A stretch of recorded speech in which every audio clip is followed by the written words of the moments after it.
إلهي بزنته لنكا مران منجدون انداوك أسجلين ليازو جمل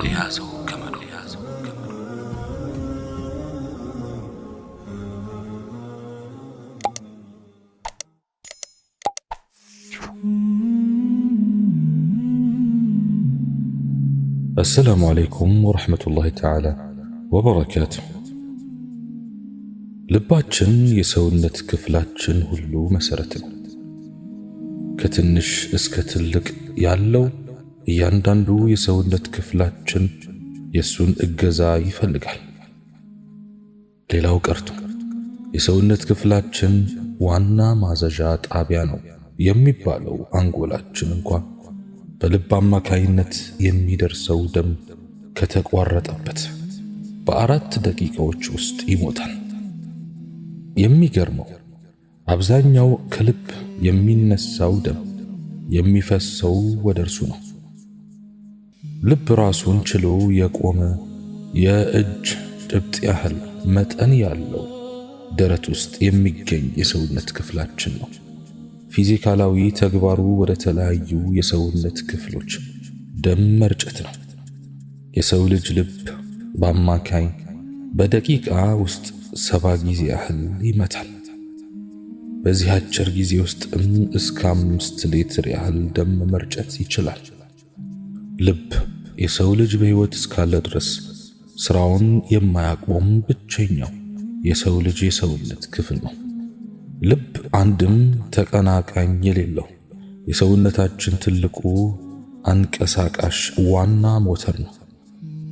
የዚህ ሞተር መቆም የሰውን ልጅ ሞት ለሚባለው ክስተት ይዳረጋል።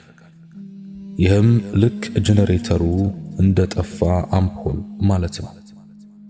ልዩነቱ ጄኔሬተሩ በአንዳንድ ቴክኒካዊ ችግር ምክንያት እክል ገጥሞት ስራ ያቆም እንደሆነ ዳግም ማስነሳት ይቻላል። ልብ ግን አንዴ ቀጥ ካለች እሷን መልሶ ማስነሳቱን ተአምር ይፈልጋል። ይህ ሁሉ ልብ ለሰውነታችን ምን ያህል አስፈላጊ እንደሆነ መጠነኛ ማሳያ ነው። በሌላ በኩል ደግሞ የልብ ስራ ደም በመርጨት ብቻ የተወሰነ አለመሆኑን ልናውቅ ይገባል።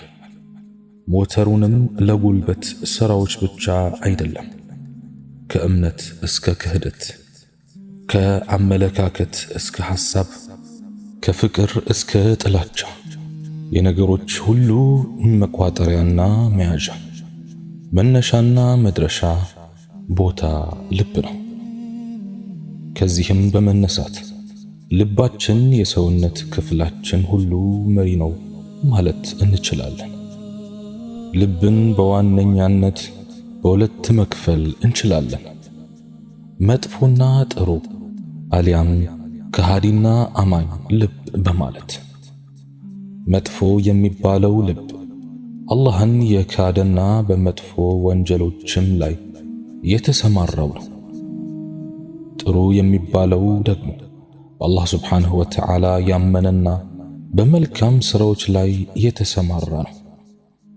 ጥሩ ልብ ምግባሩም ሆነ አስተሳሰቡ ንጹህና ነጭ ነው። መጥፎ ልብ ደግሞ ምግባሩም ሆነ አስተሳሰቡ የጠቆረ ነው። ማንኛውም የሰው ልጅ ወደዚህች ምድር ሲመጣ ወንጀል አልባ ንጹህና በተፈጥሮ እምነት ላይ ማለትም በኢስላም ላይ የሆነን ነጭ ልብ ይዞ ነው የሚወለደው። ነገር ግን መጀመሪያ ላይ ወላጆቹ የሌላ እምነት ተከታይ ከሆኑ እምነቱን እንዲለውጥ በማድረግ ልቡን ያበላሹበታል።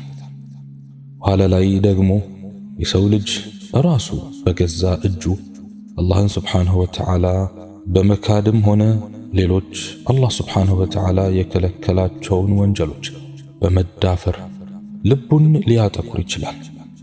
አንድ ሰው ወንጀል ባበዛ ቁጥር የልቡ ጥቁረቱ እየጨመረ ይሄድና እላዩ ላይ በተደፈደፈው የኃጢአት አይነት ቆሻሻ የተነሳ ጥሩና መጥፎ ነገርን ማወቅ እስኪሳነው ድረስ ይደርሳል። የልብ ጥቁረት መበላሸቱን ነው የሚያመለክተው። መበላሸቱ ደግሞ በልብ ላይ ብቻ የተወሰነ ሳይሆን ለሌሎች የሰውነት ክፍሎችም የሚተርፍ ነው።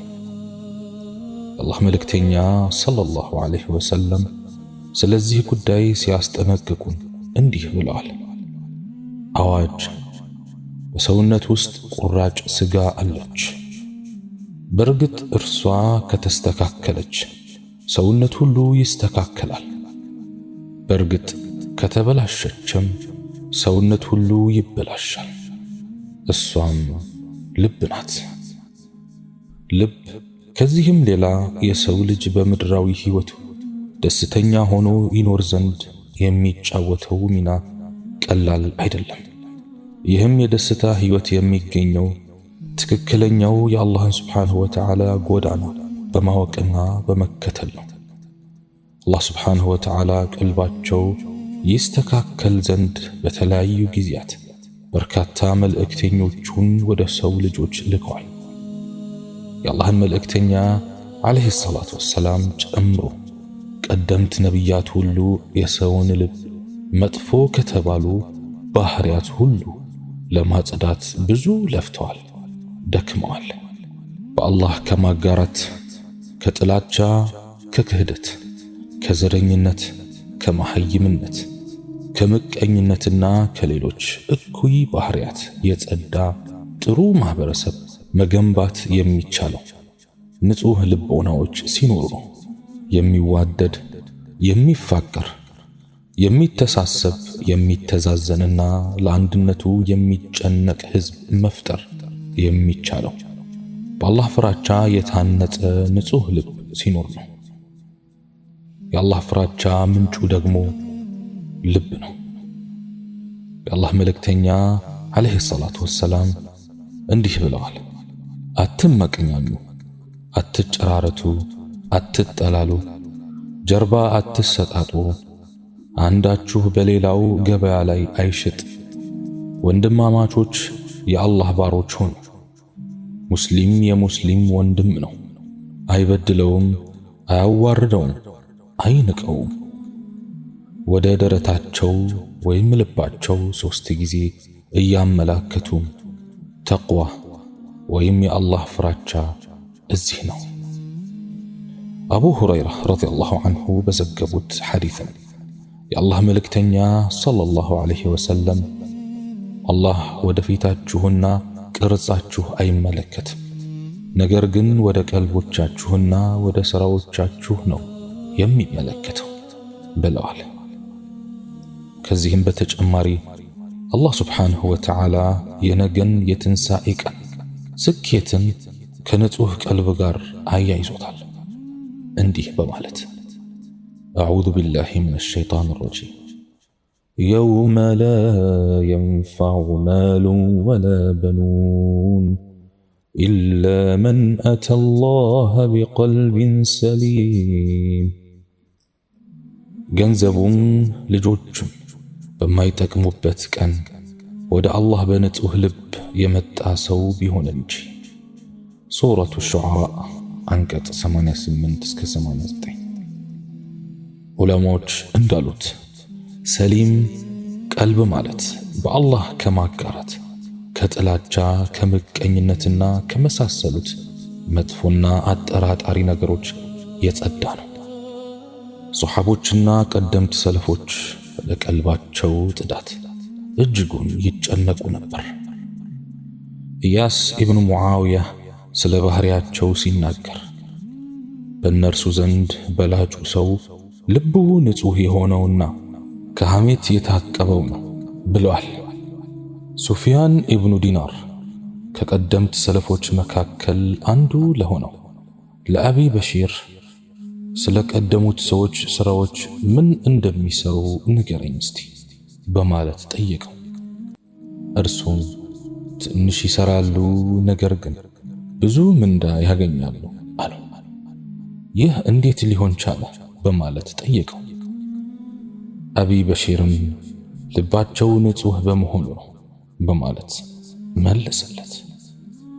ወዳጆች፣ የሰው ልጆች በአላህ የሚያጋሩት ወንጀሎችን የሚዳፈሩት የአላህን ሕግጋት የሚጥሱት ስለራሳቸው ትተው ስለሌላው በማውራት ብዙ ጊዜያቸውን የሚጨርሱት በአንድ እምነት ውስጥ ሆነው የሚወዛገቡት ከዲናቸው ይልቅ የስሜታቸውን ፍላጎት የሚያስቀድሙት አንዱ ሌላኛውን ለማሳጣት የሚሮጡት የአንድ አባት የአደም ልጆች ሆነው ሳለ ለደም መፋሰስ የሚደርሱት ዘመዳሞች የሚቆራረፉት ጎረቤታሞች የሚጋጩት ባልና ሚስት የሚጣሉትና የሚፋቱት በልባቸው ላይ ባለ ችግር የተነሳ ነው። እናም ይህንን አሁን ያለንበትን ሁኔታ ስናስተውልና የወደፊት ስጋቶችን ስናጤን አንድ ነገር የግድ ያስፈልገናል ከሚለው ነጥብ ላይ እንደርሳለን። ንጹህ ቀልብ ያስፈልገናል። ወዳጆቼ ብዙ ቦታዎች ላይ ብዙዎች ቅን ልቦና ለምን አይኖረንም በማለት ሲጠይቁ እንሰማለን። በርካቶች ስለ ቅንነት ሲያወሩና ሲያማርሩ እናያለን። ይህም ያለ ምክንያት አይደለም። ሰዎች ለመልካም ስነ ምግባር የሚሰጡት ዋጋ እምብዛም ባለመሆኑ የተነሳ ቅንነትና የዋህነትን የመሳሰሉ ተፈጥሯዊ ባህላዊም ሆነ ሃይማኖታዊ ድጋፍ ያላቸው ምርጥ እሴቶቻችን እየከሰሙ ስለመጡ ነው።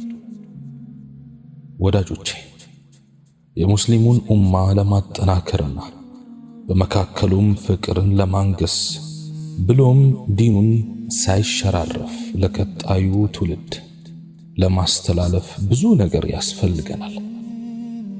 ከነኚህም መካከል ብዙዎች ከሚጠቅሷቸው ውስጥ ጥቂቶቹን እንቁጠር። አንድነት፣ ፍቅር፣ መቻቻል፣ ትምህርት፣ መረጃ፣ ንቃት፣ የዲን ዕውቀት፣ ጽናት፣ ጥንካሬ፣ የጠራ አመለካከትና ግንዛቤ ያስፈልገናል። ሌላም በበኩሌ ለዛሬ ከነኚህ ሁሉ በፊት ያስፈልገናል ብዬ ባሰብኩት በአንድ ላይ ለማተኮር ወደድኩ። ንጹህ ቀልብ። አዎ ንጹህ ቀልብ ያስፈልገናል። ወዳጆቼ ነገሮች የሚለኩት በሐሳብ ወይም ንያ ስለመሆኑ ውዱ ነቢያችን ሰለላሁ ዐለይሂ ወሰለም አስተምረውናል። እያንዳንዱ የሰው ልጅም የሚያገኘው አስቦ የተነሳለትን መሆኑንም አብራርተውልናል። ስለሆነም ወደ አንድ ተልእኮ ከመግባታችን በፊት ንያችንን ማሳመርና ውስጣችንን ጽዱ ማድረግ ግድ ይለናል። አጀማመሩን ያላሳመረ አጨራረሱም ጥሩ አይሆንምና።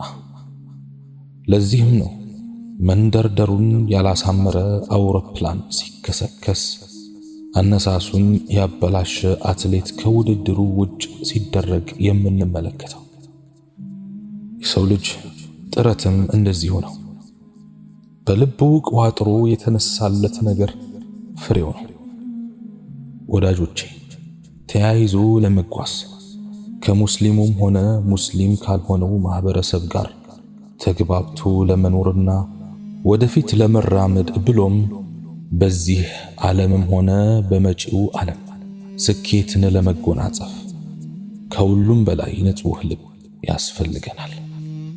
አላህ ስብሓንሁ ወተዓላ እኔ በተናገርኩት እናንተም በሰማችሁት የምንጠቀም ያድርገን። سبحانك اللهم وبحمدك أشهد أن لا إله إلا أنت أستغفرك وأتوب إليك وآخر دعوانا أن الحمد لله رب العالمين والسلام عليكم ورحمة الله تعالى وبركاته.